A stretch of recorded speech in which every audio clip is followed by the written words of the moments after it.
Antum perhatikan ikhwatal iman, perkelahian dua orang teman dan sahabat diawali dari lisan. Perceraian diawali dari lisan.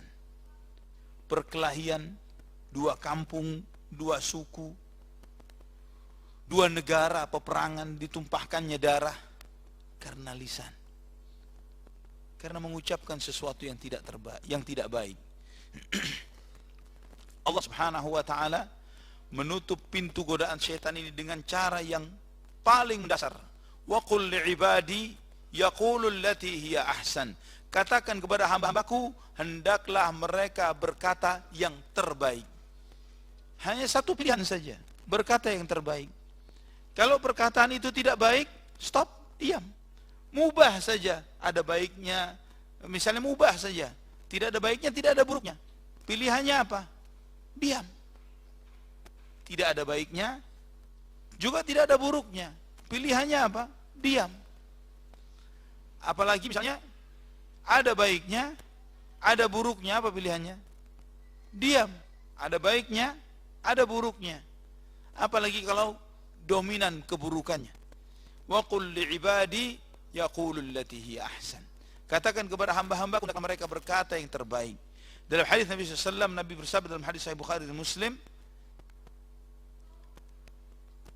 beliau menegaskan, wa qul khairan aw liyasmut, berkatalah yang baik. Man kana yu'minu billahi wal yaumil akhir falyaqul khairan aw liyasmut. Barang siapa beriman kepada Allah dan hari akhir, hendaklah dia berkata yang baik atau diam. Penjelasan Imam An-Nawawi rahimahullah, dia mengatakan pilihannya dua, berkata yang terbaik atau diam. Maka kata Imam An-Nawawi, jika perkataan itu tidak murni mengandung kebaikan, diam. Subhanallah, ini tidak mudah ya ikhwatal iman, tidak gampang. Terutama kepada siapa? Terutama kepada orang yang paling dekat dan sering berinteraksi dengan kita. Kita paling gampang ngomong baik itu kalau dengan orang yang baru kita temui. Paling gampang. Ya, nggak sengaja benturan nih, antum ketemu naik masjid, benturan, tabrakan nih. Afwan. Ya. Coba dengan istri kita, nggak sengaja kaki keinjak. Ngomong apa kita? Ya, anak kita misalnya nggak sengaja menjatuhkan handphone kita misalnya. Kalau orang baru nggak sengaja nampis tangan kita, jatuh handphone kita, pecah misalnya, bisa jadi oh nggak apa-apa. Ya, antum nggak sengaja, bisa gitu.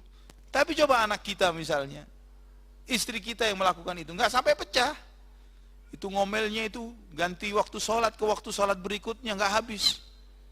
Ya, dari subuh ketemu zuhur ketemu asar, tadi subuh, ya masih ngomel kita. Karena memang beratnya berucap yang baik itu kepada orang yang paling dekat dengan kita. Bagaimana kita dengan orang tua dengan anak, suami dengan istri, istri dengan suami. Itu yang paling berat.